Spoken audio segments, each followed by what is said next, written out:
Boa noite. Ixi, tá fraca a chuva, né? Molhou as cordas vocais. Vamos tentar de novo? Boa noite, pessoal. Tá médio, né? Vamos tentar mais uma vez? 1, 2, 3. Boa noite. Boa noite. Isso. Tá. Que a nossa ideia é sempre poder ficar atento, né? E hoje o tema que nós vamos falar fala exatamente sobre isso, né? Aonde nós estamos depositando a nossa atenção, né? Esse tema senso de eternidade, essa palavra senso de eternidade, quem eu ouvi pela primeira vez dizer isso foi o Chico, né?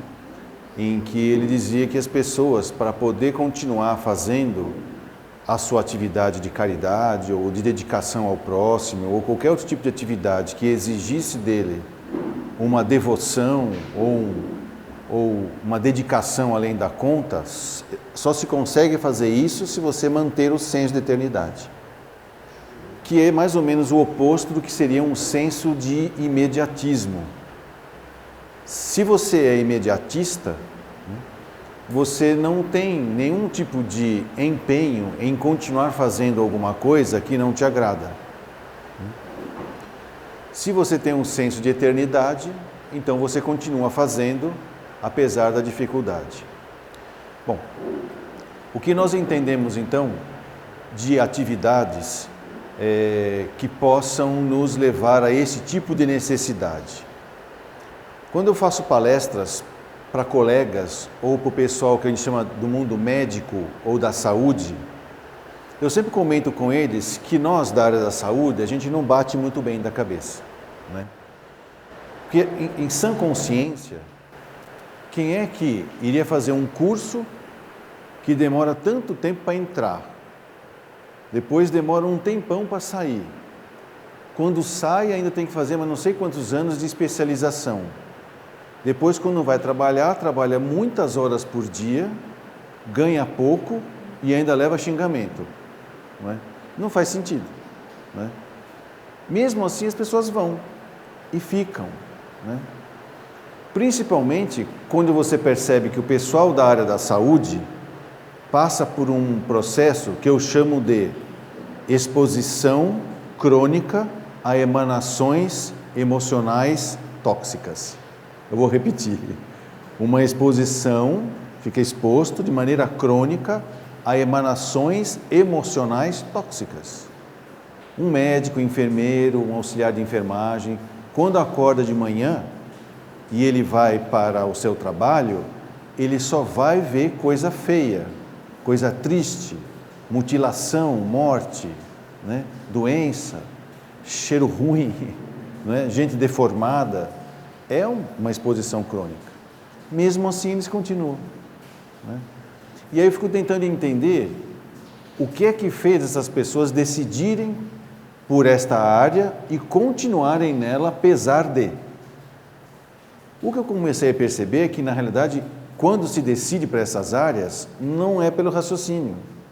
Porque se fosse pelo raciocínio, é melhor montar um centro de beleza, dá mais dinheiro. Se você for pensar, as moças que me digam aqui, né?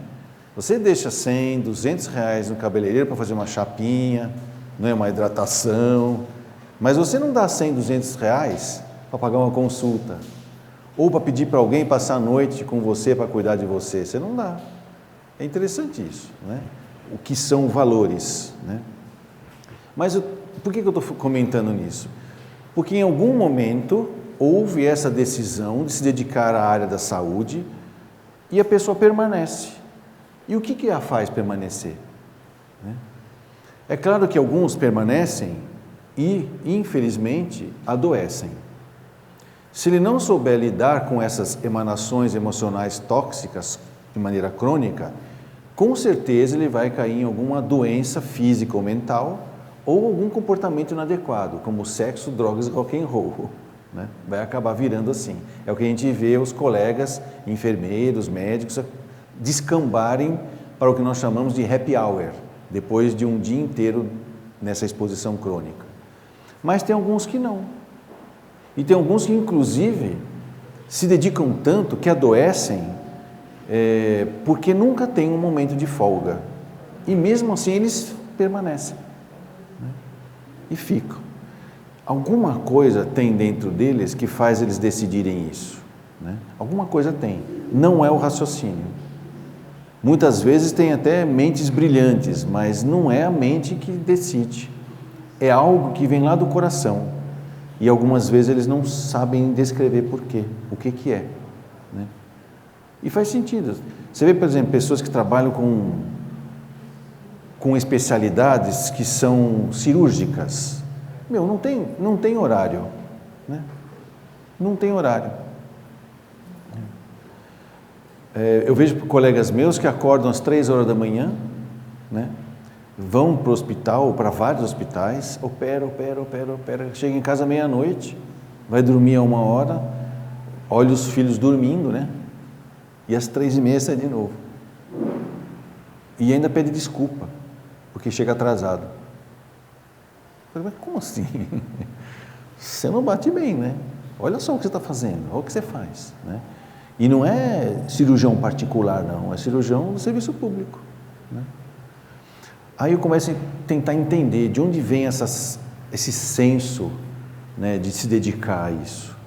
Provavelmente, talvez eles nem saibam disso, mas eu chamo isso de senso de eternidade. Porque se eles fossem imediatistas, não ia ter médico no mundo. Para quê? Para que enfermagem, né? Se eu posso fazer uma coisa que é mais gostosa, que é mais bonita, mais cheirosa, provavelmente até mais rentável, não é? Que eu vou ter hora para entrar, hora para sair, vou ter final de semana remunerado, né? Para que eu vou me esforçar? Então vamos começar a tentar entender como que algumas pessoas percebem o tempo, né? E como que elas conseguem viver um momento de cada vez. Esse momento que nós estamos vivendo agora e que acabou de passar é que é a eternidade. Nós estamos num eterno presente. Então, a primeira maneira pela qual nós aprendemos a enxergar o tempo é o tempo que nós chamamos de uma visão linear. A gente acha que o tempo tem começo, meio e fim. Até porque desde que a gente nasce, a gente tem uma sensação de cronologia, né? Nasci e vou morrer, né? Tem um começo e tem um fim. Mas o tempo não tem medida. Nós é que damos medidas para ele. E muitas vezes, depois que a gente deu uma medida para ele, a gente fica escravo dele, né? Fica medindo horário, minuto, né? É um pensamento meio tempo é dinheiro, né? As pessoas almoçam, né, fechando negócios, porque, né, almoço de negócios, né? As pessoas ficam até mais tarde tentando fechar negócios, porque tempo é dinheiro. Essa visão linear do tempo acontece porque a gente enxerga o tempo por uma fresta, né? Então, a gente fatia o tempo. Tudo que está aqui é o que já passou, tudo que está aqui é o que vai vir. Então, a gente tem a sensação de que existe futuro e que existe passado. E o que é mais interessante, só nós, seres humanos, conseguimos ter essa consciência do passado e do futuro, né? A gente consegue, por exemplo, ficar aqui e lembrar de alguma coisa bonita que aconteceu no passado. E imediatamente nós estamos lá. Nós vamos para lá. Animal não faz isso. Não tem essa consciência espiritual do tempo. Quer que eu vou mais para cá, mais para lá? Não? Não tem nada a ver com isso? Tá bom. Eu estou sentindo a microfonia. O animal não faz isso. O animal vive de condicionamento, né? É mais ou menos assim. É como se o animal fosse uma tela que fosse vendo as coisas, né? Só que ele reage ao que ele vê, mas ele não lembra o que ele já fez e nem faz previsão do futuro, só recebe o estímulo imediato, né? E assim ele vai responder. Nós não, nós podemos parar e ter uma noção, uma consciência espiritual do tempo, como a gente fala, vamos dizer assim. Eles não têm. Então nós podemos também viajar para frente no tempo, né? Puxa, por exemplo assim, antecipar a alegria de encontrar alguém que faz tempo que eu não vejo. Eu não vi ainda, mas só de imaginar de encontrar eu já estou lá, já estou alegre. Isso ainda é visão linear do tempo, de uma maneira tal que a gente se enche, por exemplo, de ressentimentos do passado, não é? E fica remoendo o passado. adoece porque vive no passado. A mente está lá, né? Linearmente, eu escolhi viver no passado. A minha energia está lá, né? E muitas vezes a gente também fica, se não fica colecionando culpas e ressentimentos do passado, fica colecionando medos, né? E prevenções do futuro. Fica, ai, o que será? Né? O que vai acontecer? Nossa, o que eu vou fazer? Fica premeditando o breque, como a gente fala, né? Isso é uma possibilidade que só o ser humano tem de fazer, né? Por isso que faz úlcera nervosa, né? Não é a úlcera que é nervosa, né? É a gente que fica nervoso só por uns pensamentos que nos tiram da realidade, que é agora, né? O agora. Então esse é um tipo de pensamento, tá? De visão de tempo, né? De percepção do tempo. Uma outra percepção do tempo que a gente não sabe que tem, e é muito interessante esse processo. Tem um nome que eu já esqueci o nome, eu vou tentar lembrar, depois eu falo, é um nome técnico, mas eu falo que é o tempo em blocos, ou o tempo em banda larga. Então é mais ou menos assim, é quando você lembra de épocas da sua vida, e aquilo vem com um bolo, uma informação em bolo, né, de sensações, de emoções daquela época. Por exemplo, lembrar da infância, né? Lembrar de um emprego que você trabalhou, né? Isso vem um bloco, né? Todos aqueles 15 anos que eu trabalhei num lugar, vem para a sua consciência de uma vez só. Isso é um tempo em bloco, um tempo em banda larga, né? É medir o tempo em blocos. Só que não é só uma sensação de linearidade que a gente tem de completude, né? De uma coisa que cai em cima de nós. E que também pode ser blocos bons, né? Blocos gostosos e blocos não tão bons e não tão gostosos, né? E com essa sensação do bloco, é uma coisa interessante. Não sei se vocês lembram daquele filminho chamado Ratatouille, né? Em que um rapazinho aprendeu a cozinhar e quem ensinou ele a cozinhar foi um rato que comandava ele, tá? De cima da cabeça dele. Então ele ficava puxando o cabelo dele e o cara mexia os braços. Então ele cozinhava e todo mundo achava que era o menino que cozinhava. E tinha um grande maître, um grande crítico que ia no restaurante e aí o ratinho resolveu fazer um ratatouille, que é uma comida francesa. E quando o moço comeu, porque é uma coisa interessante, você vê que comida francesa não tem nada no prato, né? Vocês já perceberam isso? Para nós é esquisito isso, a gente gosta de arroz, feijão, mas é que o francês, ele não está interessado em comer para se alimentar, ele quer degustar, sentir os sabores na língua, né?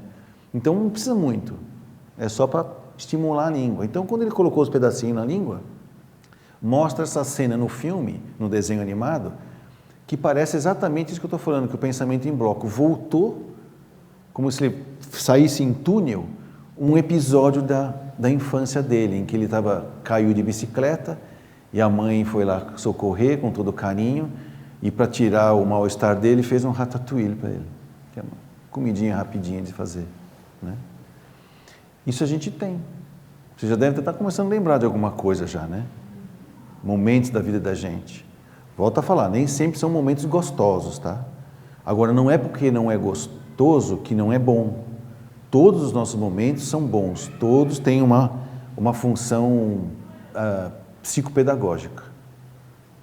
No mundo, o planeta Terra, né, é um cenário, né, montado por Jesus, a pedido de Deus, aonde nós viemos viver cenas e personagens apenas para fins psicopedagógicos. Não existe no planeta Terra nada que é certo e também não existe nada que é errado. Só existe o que é possível. Por isso que Deus não julga, não condena e não executa ninguém. Ele nos deu inclusive a ilusão do tempo para a gente ter a noção de crescimento. Porque a terceira maneira de ver o tempo é a maneira do tempo eterno. Se a gente fosse pensar assim, isso aqui é um gráfico, não? É o tempo linear, né? A gente tem a sensação de que ele passa daqui para cá. Porque eu estou aqui, para vocês é daqui para cá. Depende de quando você está olhando. Mas é linear, ele vai de um lugar para outro, certo? E existem os tempos verticais, que é esses em bloco, que cruzam aqui, ó, né? Que pontuam, não é? Pegar esse bloquinho, então esses tempos cruzam. O tempo eterno, ou o senso divino, ou viver o eterno presente, é essa intersecção dessas duas pontas aqui, do vertical com o horizontal. Este momento, e eu vou repetir porque é este momento, é o que é o eterno. Nós estamos vivendo um momento eterno, um eterno presente. Essa sensação de estar vivendo um eterno presente nos alivia todas as preocupações do futuro e os ressentimentos do passado. Porque aí tudo e todos ficam unidos num mesmo momento. Não existe, como eu falei, começo e fim, não existe certo e errado, não existe bonito e feio, só existe o que é possível agora. E viver o agora, degustar o agora, porque uma grande dificuldade do ser humano é se concentrar no agora. Por isso que eu falei no comecinho, onde é que nós estamos depositando a nossa atenção. E a maior parte do tempo, hoje, nós fazemos é dispersar a atenção. Pensa em várias coisas ao mesmo tempo, faz várias coisas ao mesmo tempo. Sabe, já deve ter acontecido com vocês isso, acontece comigo, com todo mundo. Vocês entram no carro, vai para um trabalho, meia hora dirigindo, só que você está preocupado e fica remoendo, falando. Às vezes está xingando alguém, né? Discutindo com alguém em pensamento. Não, quando eu chegar lá, eu vou falar isso, vou falar aquilo, mas se ele falar aquilo, eu vou fazer isso. Ou então fica remoendo o passado, né? Eu fico na linearidade do tempo. Aí eu chego no trabalho. E quando eu chego, eu tenho a nítida impressão que eu não sei o que eu fiz nesses minutos. É tão automático dirigir que eu não lembro nem se eu dirigi. Já não acontece isso?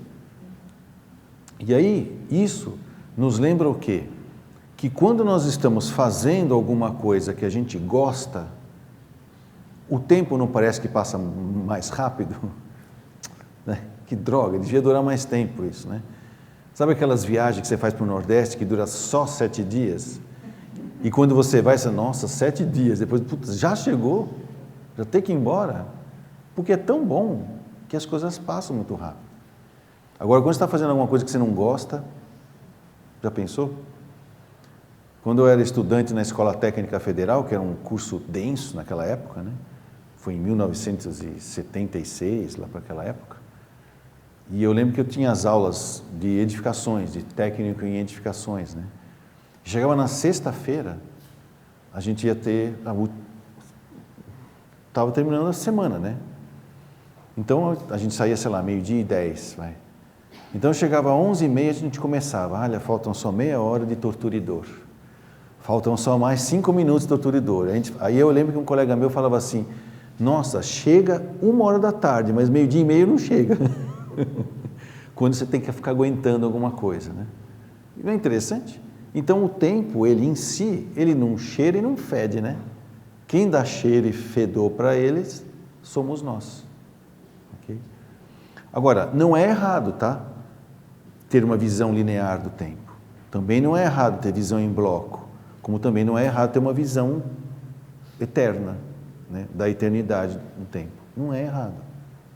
São momentos em que nós precisamos usar a nossa maneira de enxergar o mundo e as coisas, as pessoas e os lugares de acordo com a nossa necessidade. Aquilo que nos é possível naquele momento. Só que, conforme nós vamos evoluindo, nós vamos percebendo que nós começamos a querer selecionar melhor ao que nós prestamos atenção.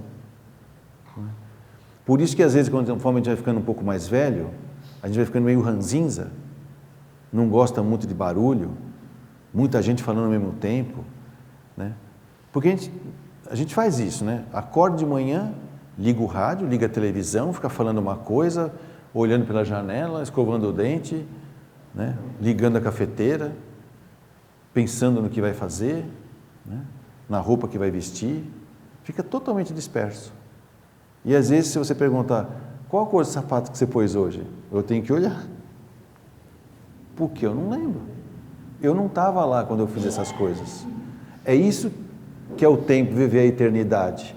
E aí eles falam uma coisa interessante, que é viver o momento com amor. Né? Não é pieguice, estou com amor hoje. Não é isso. É entender que aquele momento faz parte do universo, do momento do universo, do momento do planeta, do momento da sua rua, do seu vizinho, da sua vida.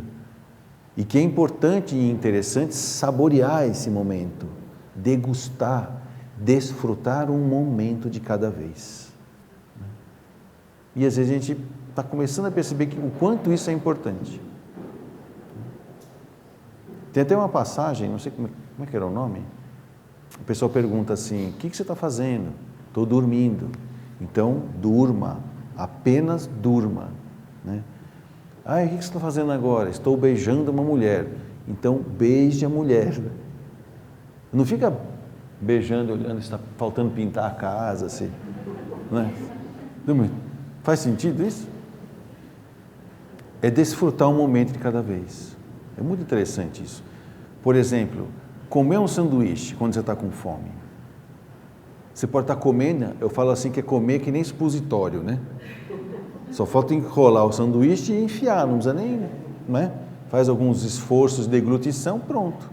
É o lanche supositorial, não é? E a pessoa está longe, então ela não degustou o tomate, né? Não percebeu a cor dele, as sementes, o sabor, a diferença que é misturar um sabor com o outro. Não é interessante isso? Ou então reparar nas pessoas, né? Nos detalhes do rosto, do cabelo, da roupa. Não é ficar medindo, né? Não é fazer aquelas caras de estar medindo o outro, né? E nem também olhando o crachá, né? Cara crachá, não é isso, né? É realmente reparar na vida, perceber a vida, sentir a vida a cada momento. Quando você faz isso, sentindo o seu real tamanho, a sua real presença, isso é o senso de eternidade. Por isso que às vezes eu fico imaginando que o pessoal que trabalha na área da saúde vive nesse senso de eternidade. Porque se você perguntar para ele, você está fazendo o quê? Estou operando uma vesícula. Tá. Você, que horas são? Não sei. E é 3h da manhã, 4h30 da manhã, meia-noite. E parece que perde a noção do tempo, mas na realidade não, é a noção, é o senso de eternidade que está falando para nós. Por exemplo, se alguém, não é só nessa área, eu estou falando da área da medicina porque às vezes você fica pensando nisso, né, que parece ter um glamour no meio médico, né, ser médico, sei lá. Mas eu fico imaginando nas outras profissões também. Não é? Quando você pega para fazer uma coisa que você gosta muito de fazer, né? Aí tem que ficar ouvindo a sua mãe chamar, olha a janta, está esfriando a janta, você não consegue largar, né? Por isso que quando nós falamos que você adquiriu o senso de eternidade, aí você reconsidera uma série de valores éticos e morais com os quais você viveu até agora. É quando você larga a mão dos valores materialistas e começa a pegar os valores espirituais para a sua vida, para o seu dia a dia. Né? Nada fica tão importante assim. E ao mesmo tempo nada fica tão pouco importante assim. Parece que tudo serve para a vida. A maneira de enxergar as coisas fica, eu digo que ela fica completa, sabe? Como se você conseguisse olhar uma esfera e enxergar todos os lados dela ao mesmo tempo. Então vamos dar alguns exemplos de como que isso acontece com a gente, que já está acontecendo, porque faz parte do processo evolutivo do planeta. Então, não tem como a gente não ter visão linear. E não tem como, de vez em quando, a gente ter o tempo em blocos. se somando o linear com o bloco, tá?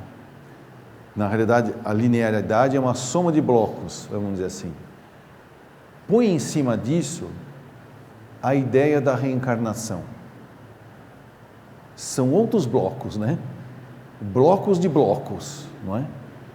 Em que você tem nítidas sensações, muitas vezes fica até muito claro de coisa que a gente já foi ou já fez no passado, ou às vezes a gente tem aquele gosto por uma arte, por exemplo, música, mas não tem tino nenhum para música, mas sabe ouvir música. Provavelmente já teve essa experiência, é um bloco que ficou lá. Quando a gente ouve a música neste bloco desta encarnação, fica uma coisa tão inebriante que a gente não lembra por quê, mas sabe que aquilo é bom para nós. Esse processo de linearidade, blocos, com a visão da eternidade, mais o da reencarnação, faz com que a gente compreenda melhor, né, no dia a dia de nossas vidas, as eventualidades. De maneira que eu paro de julgar, de condenar e de executar coisas, pessoas e lugares. Eu simplesmente observo. Eu simplesmente participo. Eu simplesmente estou lá. Ou estou aqui. Né? E isso permite a serenidade. Como se nós já pudéssemos estar antevendo a beatitude de viver com Deus.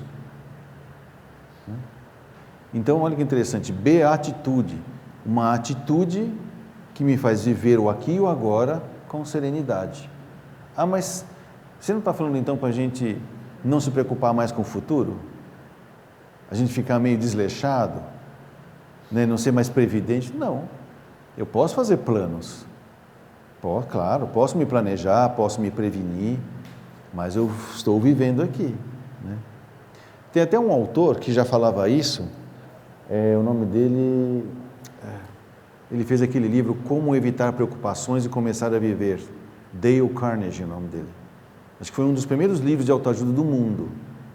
E a primeira coisa que ele fala para você evitar preocupações, ele fala assim: viva em dias hermeticamente fechados. Ou seja, só por hoje. Faça planos, porém volta para o seu dia. Lembre o que aconteceu para poder fazer um plano melhor, mas volte a viver o seu dia. Carpe diem, né? Ou Jesus, a cada dia vale a sua angústia, a sua preocupação, a sua necessidade. E por quê? Porque se vocês entram nesse momento aqui agora e começam a perceber a sensação do universo, está tudo certo. Não está tudo certo? Ou não? Não está tudo no bem? Ou alguém duvida disso? Se duvida, vai entrar em aflição, vai perder a serenidade. Não é tudo belo? É tudo belo. E não é tudo verdadeiro? É tudo verdadeiro. O que acaba acontecendo é que, se você olha o mundo de Deus por uma fresta, que é o teu ego, aí você começa a classificar, né? O que é belo e o que não é belo, não é? Porque você tem a ilusão de que passou coisas e vão vir coisas. Mas se eu tiro a fresta, eu vejo o todo, então está tudo belo. É tudo todo dentro de um contexto só, que é divino, né? E para exercitar isso, é que a gente vive um dia de cada vez.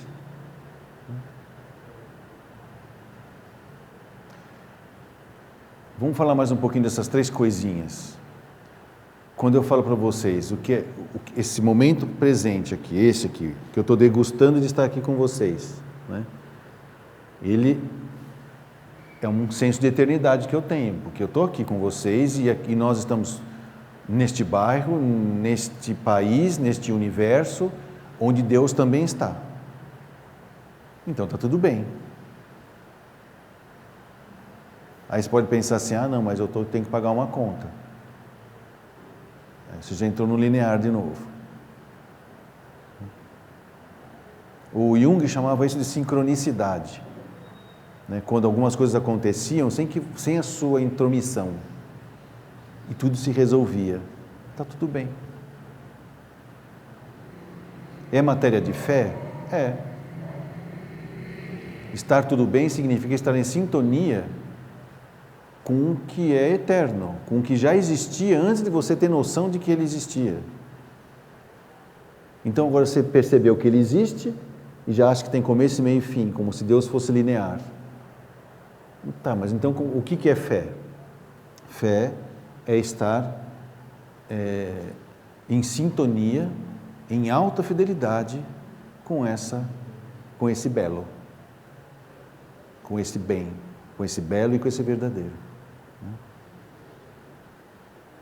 O belo, às vezes fica achando que é coisa bonita, né? Não é isso. A gente acha que é bonito, né? O belo então é uma modelo, é algum artista, algum galã. Não é isso. O belo vem de harmonia. Ou vocês acham que é belo o nosso sistema solar? Vai lá perto para você ver como é que é. Você nem consegue chegar perto. E ao mesmo tempo, se você tentar parar, você consegue ouvir os planetas rodando, né? Imagina o som que eles não fazem. A velocidade com que eles viram, com que eles rodam. Mas está tudo belo, está tudo harmonioso, não está? Até de vez em quando um sol explode, ele está buscando uma outra beleza, uma outra harmonia. Ele está se reharmonizando de uma outra maneira. E na nossa vida também não acontece isso? Mudar de emprego, sofrer um acidente, morre alguém, ter uma doença, ganhar na loteria. Né? Tá tudo bem. Não tem nada errado. Se você mantém isso na sua mente, você não fica aflito, não tem a serenidade do senso da eternidade. É o bem, o belo e o verdadeiro. O que é o verdadeiro? O que é a verdade? É o que eu estou vivendo agora? É o que eu estou vendo da fresta? Porque os cientistas olham o mundo através de uma fresta e querem pegar todo o universo, que é infinito, e passar por uma fresta. Parece tolice, né? Como assim? A verdade nasce da nossa aceitação do real tamanho das coisas, do seu tamanho diante do real tamanho das coisas. Essa é a verdade. Né? É o que a gente fala, é a sua verdade. Lembra? Conhece a verdade vai te libertar. Jesus falava isso, né? Ou disse para nós isso. E isso é exatamente isso. É o bem, o belo e o verdadeiro, que você vivia o tempo agora, que é o tempo todo. Né? Aí nós vamos começar a entender uma coisa interessante. Por que será que passa anos e anos, épocas e épocas, né? Séculos e séculos, e nunca a gente conseguiu ter um sistema de organização social que funcionasse? Nenhum funciona, né?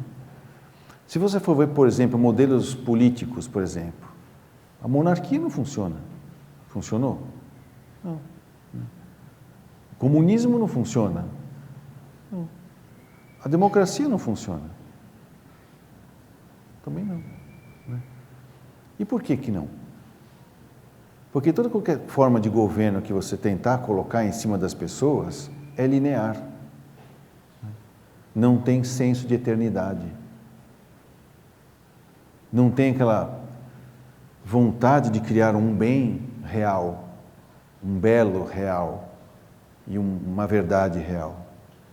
São fatias do tempo de pessoas que enxergam de maneira linear e que tentam encaixar a vida das pessoas nessa linearidade.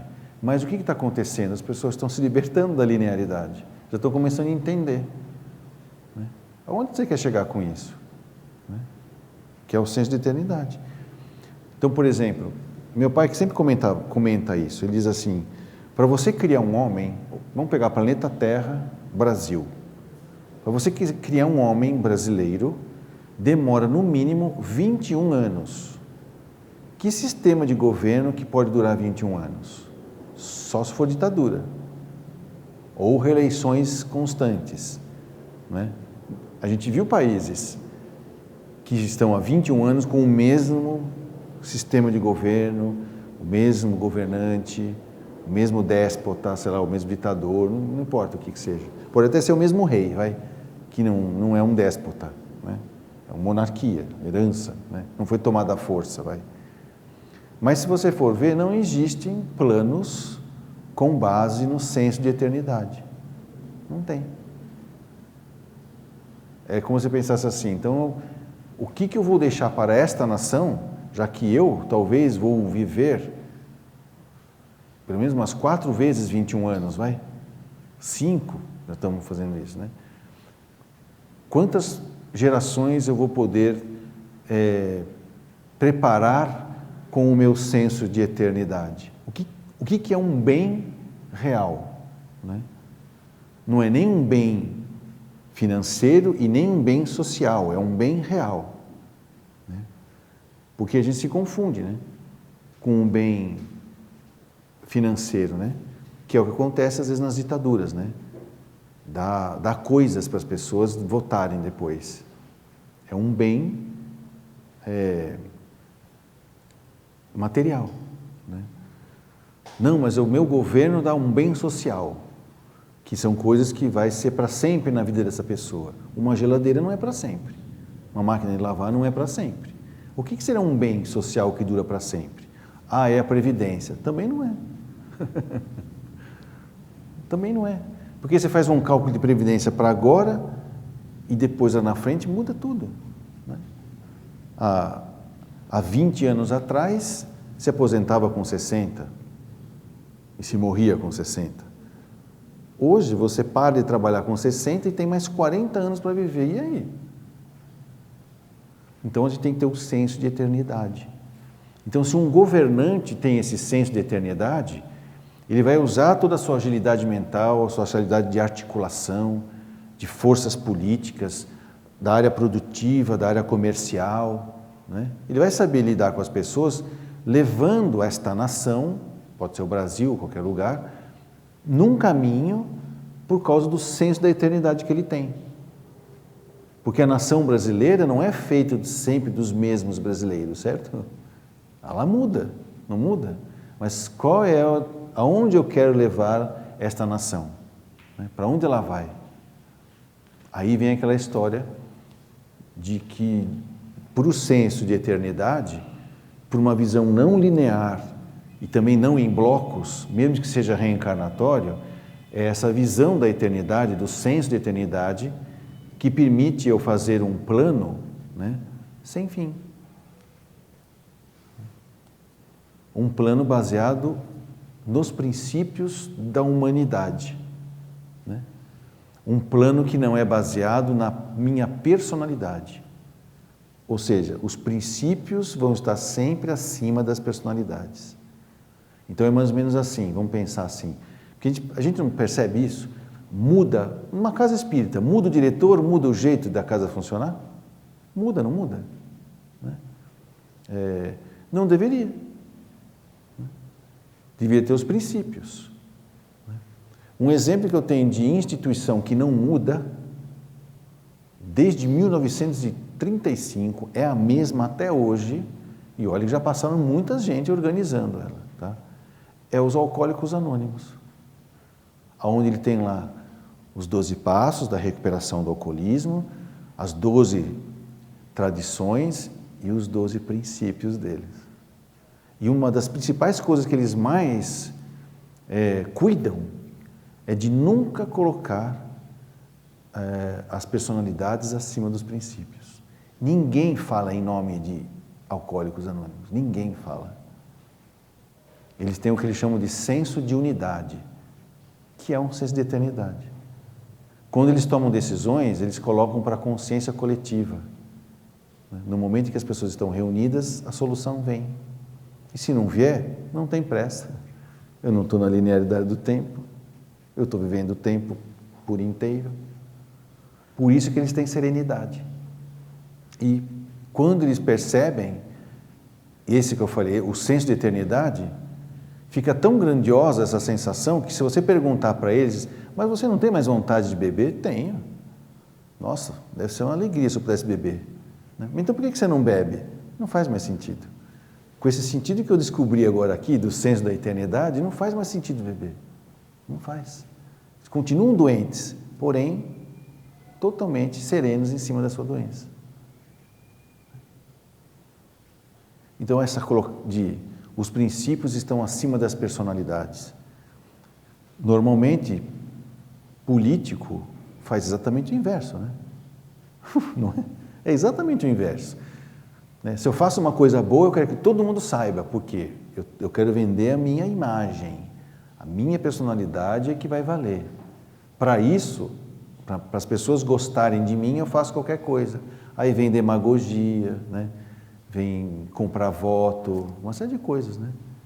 E não é só o pessoal de esquerda que faz isso, né? Distribuir quinquilharias para as pessoas poderem se sentir à vontade, não. Existe uma outra maneira de comprar votos que é através da ilusão, né? Que é o que o pessoal chama de direita, né?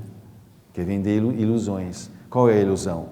Não, você um dia vai trabalhar bastante, vai ganhar dinheiro e vai ser rico. Não é nada. É para você com aquela ilusão que o seu salário um dia vai fazer você ficar rico e você continuar trabalhando. Que salário nada mais é do que uma escravidão remunerada, né? Não é verdade?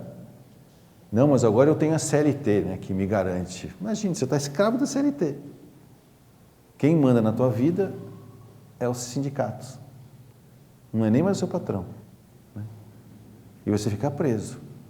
Não, mas eu não aguento mais trabalhar aqui. Aí tira a noção de eternidade, monta um bloco horrível de estar trabalhando naquele lugar, né, acumulando lembranças de um lugar ruim que não queria estar trabalhando, vive numa linearidade esperando chegar à aposentadoria. E aí a gente já pergunta no final da vida, né? O que você lembra de bom na sua vida? Né? Não é o salário. Não é os benefícios da CLT. Mas você já pensou se você pudesse ter a liberdade de ser autônomo? De poder viver um dia de cada vez, desfrutar um momento de cada vez e ter a serenidade de que nada vai te faltar? E quem falava isso era Jesus, né?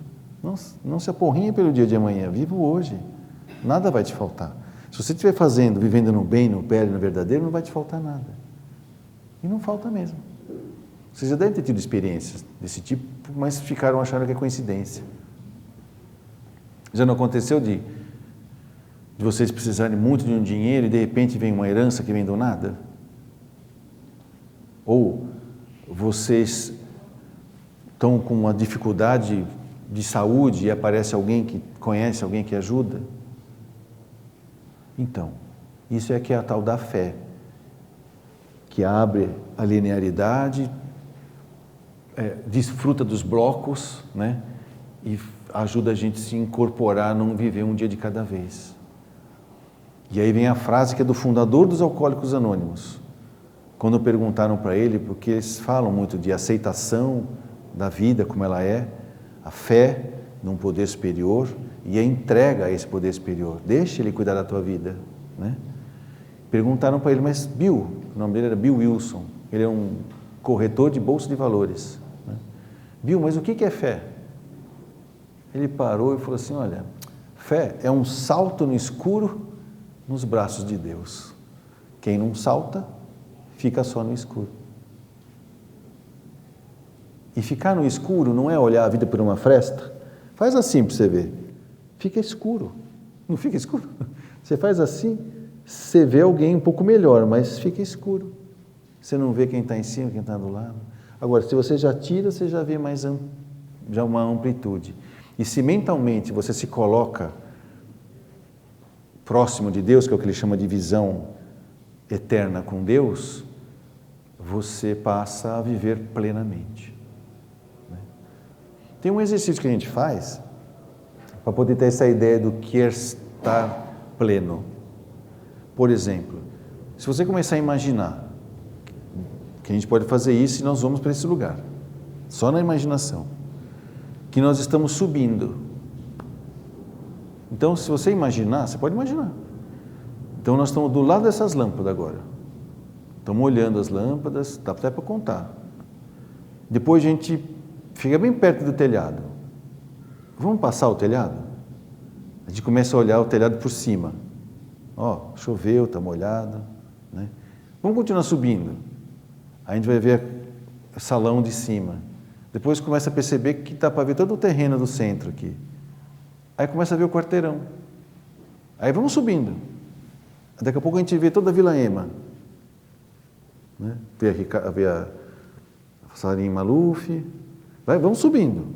Daqui a pouco a gente começa a ver que as coisas vão ficando pequenininhas, não é? Dá para ver mais ou menos as luzes da capital. Depois você vai vendo um planeta, a América, não é? E aí você está subindo, né? Você está olhando, né? E a Terra vai ficando pequenininha, não vai? Vai ficando pequenininha, pequenininha, que ela fica um dos pontinhos lá embaixo, não é? Daí onde você está, dá uma olhada para o lado. Você vai ver outros pontinhos, não vai? Pontinho em cima, pontinho desse lado, pontinho daquele outro. Aí eu pergunto para vocês, onde é em cima e onde é embaixo agora? Saímos da noção do espaço, certo? Não é isso? E aí nós vamos começar nesse ponto, em que se eu dar uma viradinha assim, né? Eu já nem sei onde é que está o planeta Terra agora. Né? Se eu fechar o olho e me virar, não sei, então eu vim daqui, ó. Não, mas eu te girei, então agora eu não sei mais onde é em cima, onde é embaixo. Certo? Nessa sensação de estar imerso nessa imensidão, que é a ausência de noção de começo e fim, certo? Não tem. Você está lá no espaço. E isso existe. Não existe? Está lá, não é? Você então agora começa a tentar entender quanto tempo que você está lá. Há quanto tempo que eu estou aqui, né? Você começa a tentar medir. Não tem como medir. Não, mas olha, já passou 10 minutos. Em relação ao quê? Não tem referência. Esse exercício, se você fizer, dá um pouco de medo, não dá? Uma sensação do nada, de que não tem onde se apoiar, que nós perdemos as referências. Por isso que não é errado a gente ter uma visão linear, ter uma visão em blocos, mas também começar a fazer esses exercícios de visão eterna da vida, que é o senso de eternidade. Aí dá para entender por que algumas pessoas, como Chico Xavier, fazia tudo o que ele fez, né? Apanhando, sendo xingado, né? E mesmo assim ele continuava, porque ele tinha o senso de eternidade. Ele podia olhar para uma pessoa que estivesse xingando e cuspindo nele, e olhava assim, mas ele também está no tempo dele. Né? Não aumenta a nossa capacidade de compreender e respeitar as diferenças, respeitar os momentos das pessoas. A gente para de julgar, de condenar e de executar. E aí vem uma pergunta só: quem sou eu? Né? Larga o egoísmo, a necessidade do personalismo, do ego, e fico no meu eu. E ainda faz a pergunta que se faz não é mais quem sou eu, no sentido de personalidade, é o que eu faço aqui. Ou falando uma coisa meio poética, né? Que parte que me cabe nesse latifúndio? Não no sentido de propriedade, no sentido de servir. Então esse senso de eternidade nos traz um único sentimento, que é o amor. Amor que nos faz servir. Então algumas pessoas já conseguem fazer isso. Dizem, né, eu acho muito interessante, que nascer mulher e poder ser mãe é um desses exercícios, né? Não é interessante? É um desses exercícios, né, de anulação do ego.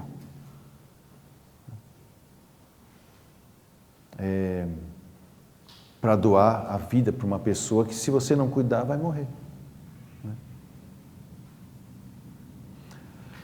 Senso de eternidade. Aí eu ficava imaginando como seria um presidente da República. Imagina se a Dilma tivesse senso de eternidade.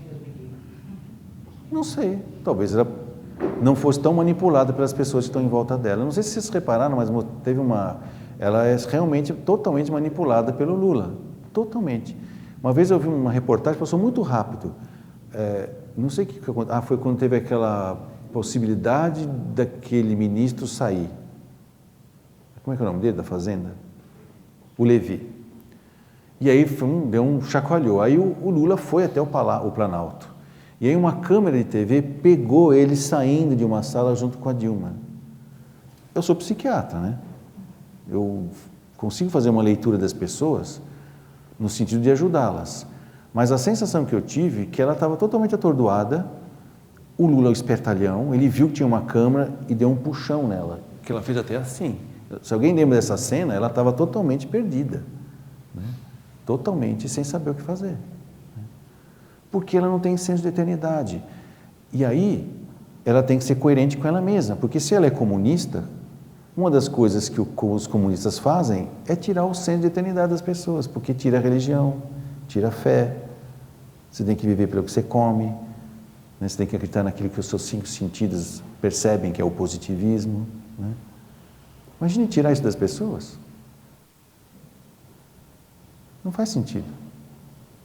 Não estou falando que a direita não faça isso, faz também. Quando eu digo para você que você é o que você veste, que você é a marca do seu carro, que você compra um carro que custa 200% mais caro que aqui no Brasil, e você paga, estou tirando teu senso de eternidade. Você acha que a tua vida é para pagar aquele carro. E faz planos, né? Daqui 5 anos está pago. Já comprou por um preço que é um absurdo. Por isso que todo mundo quer vender carro para o brasileiro. Porque o brasileiro paga um preço absurdo. Não é imposto. Imposto é bobagem, é pouco. Os nossos carros custam 200% a mais que o mercado por aí. Só nós pagamos isso. Isso também é perder o senso da eternidade. Porque você podia perguntar, por que você quer um carro? A resposta parece óbvia, né? Para mim ir nos lugares. Em que lugar que você vai? Né? Eu vou para o meu trabalho. Onde é seu trabalho? É uns 10 quarteirões daqui. Será que você precisa? Não, mas eu quero ter uma picape. Sei lá, né? Mas você trabalha na feira? Você, por acaso, é pedreiro? Trabalha com material de obra? Então você não precisa de uma picape. Não, você vai lá e quer comprar. Essa é a não ter noção de eternidade pela direita, pela visão da direita, que é as ilusões, né? A ilusão que a esquerda fala é, olha, nunca vai te faltar nada, tá? O Estado vai te dar tudo. Mentira. Quem é que vai produzir se o Estado dá tudo? Então, o que nós estamos falando? Não tem sistema? Eu já fiz uma palestra aqui, lembra? Sobre a cosmocracia, né? A cosmocracia nasce da convivência de pessoas que têm senso de eternidade. Okay? E aí não vão precisar mais de governantes. Não precisa. É como vivermos num condomínio, onde tem áreas comuns, que a gente pode até combinar que algumas pessoas cuidam do meio comum e a gente contribui de alguma maneira, né? Tem um síndico. Já pensou quem mora em prédio aqui, né? Vem um síndico para você, você vai lá e fala para ele assim, olha, não vou conseguir pagar a conta de luz, então o meu apartamento vai ficar no escuro. Ele vai falar, vamos fazer o seguinte, pede para fazer uma reforma no seu andar, que a gente superfatura, eu pago a sua conta de luz, eu pego uma parte para mim, você fica com o seu UAU reformado. É assim que funciona o governo. Loteando as forças políticas de acordo com seus interesses. Nós não precisamos de pessoas fazendo isso, a gente se cuida. Se a gente tiver esse senso de eternidade, a gente pode até se aconselhar com as pessoas, mas isso não significa que eu vou obedecê-las, né? Faz sentido? Então, só para resumir, né? O senso de eternidade é o que nos permite sair da visão de linearidade e de blocos, sem desprezá-los, porém perceber que existe uma maneira muito mais completa de se viver, que é essa aproximação amorosa com o seu dia, com o seu momento. Isso é vivenciar Deus, é saborear a vida, né? Sentir ela, né? E é agora, é o que vocês estão fazendo agora, que já está passando. Ok? É isso. Obrigado pela atenção.